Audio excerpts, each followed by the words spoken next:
ईशो हमारे खुदा यीशु मसीह का फजल हमेशा हम सबों के साथ होता रहे। ईशो हमारे खुदा का क्या ही एक असीम वादा है जिसका जिक्र दाऊद बादशाह करते हुए कहते हैं, क्या खुदा देख तो बातन की सच्चाई चाहता है, जिसका पंजाबी तर्जमा हमारे बुजुर्ग डॉक्टर आईडी शहबाज ने क्या ही खूबसूरत किया है।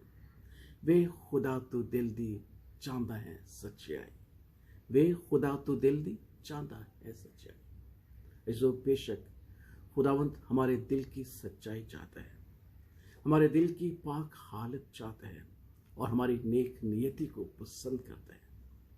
मिसाल के तौर पर हम देखते हैं कि हिजकिय्याह बादशाह था, उसके बाप दादा ने बनी इस्राएल में बहुत सारी बदियां की जिसके वसीला से खुदा उनसे नाराज हुआ। लेकिन जब हिजकिय्याह बादशाह हुआ, उसने तमाम बनी इस्राएल को फसह के लिए यरूशलेम में बुलाया। और हम देखते हैं कि जो लोग इफ्राहीम के कबीला से, मनस्सी के कबीला से, आशकार के कबीला से और ज़बालून के कबीला से ईद फसह के लिए आए थे, उन्होंने तहारत के साथ अपने आप को पाक नहीं किया था और उन्होंने फसह उस तरीके से नहीं खाई थी जिस तरह उन्हें खाना चाहिए था। खुदावंद नाराज हुआ, लेकिन हिजकिय्याह ने उनके लिए दुआ की और हिजकिय्याह ने खुदावंद से दुआ करते हुए कहा, खुदावंद जो नेक है, हर एक को जिसने खुदा अपने बाप दादा के खुदा की तलब में दिल लगाया है मुआफ करे कि वो मक़दस की तहारत के मुताबिक पाक ना हुआ हो। और खुदावंद ने हिजकिय्याह की सुनी और लोगों को शिफा दी। फसह तहारत के अंदाज से नहीं खाई गई, जो तौर तरीके थे उसके साथ फसह को न खाया गया। खुदावंद नाराज हुआ, लेकिन जब हिजकिय्याह ने दुआ की, क्या खुदावंद जो पाक दिल हैं, जो नेक नियति के साथ तेरी फसह में शरीक हुए, उन्हें माफ कर दे और उनको शिफा दे।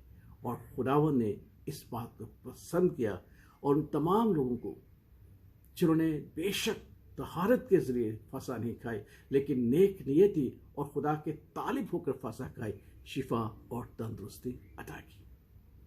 इससे हमें क्या दर्स हासिल होता है कि खुदावंद के नज़दीक हमारे दिल की सच्चाई, नेक नियति ज़्यादा जो है वो कबूल हो जाती है जब हम खुदावंद के नज़दीक नेक नियति के साथ आते हैं। बेशक हम जानते हैं कि जो असूल, जो रवायात, जो हदायत खुदावंद ने दी हैं, हमें उन्हें फॉलो करना बहुत ज़रूरी है।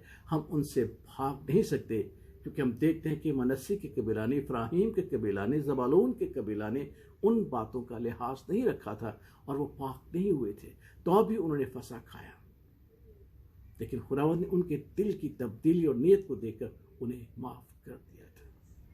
इस बाज़ हमसे भी बहुत सारी बातें सर अंजाम नहीं दी जाती, बहुत सारे असूल हम तर्क कर देते हैं, बहुत सारी तहारत की बातों को हम तर्क कर देते हैं, दस्तूरों को तर्क कर देते हैं और बाज़ हम उनकी मुखालफत करते हैं।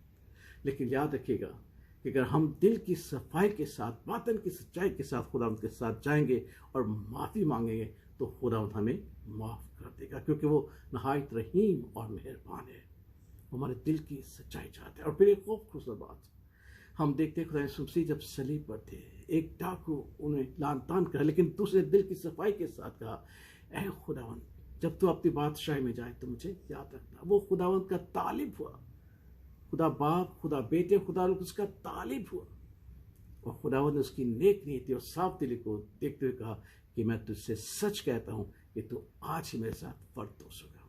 तो इस बात को याद रखेगा कि हमारी साफ दिली, हमारी नेक नियति खुदावंद के नज़दीक कदर रखती है। अगर हमसे कोई कोताही हो भी जाए तो खुदावंद दरगुज़र करके हमें माफ़ करके हमें शिफा और तंदुरुस्ती अता फरमाता है।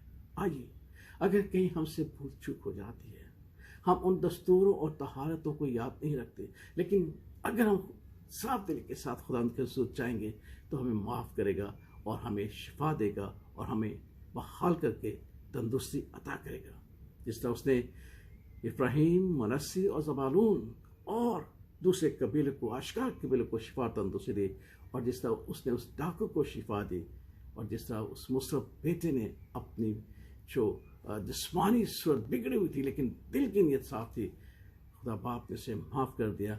हमें भी माफ़ करके बहाल करने की कुदरत रखता है, क्योंकि वो कहता है कि देख तो बातन की सच्चाई चाहता है, ए खुदा तो दिल की सच्चाई चाहता है। वे खुदा तो दिल दी जानता है। दिल की सफाई के साथ खुदा के हज़ूर आइएगा और खुदा आपसे प्यार करेगा और आपको बरकत और सलामती बख्शेगा। आमीन।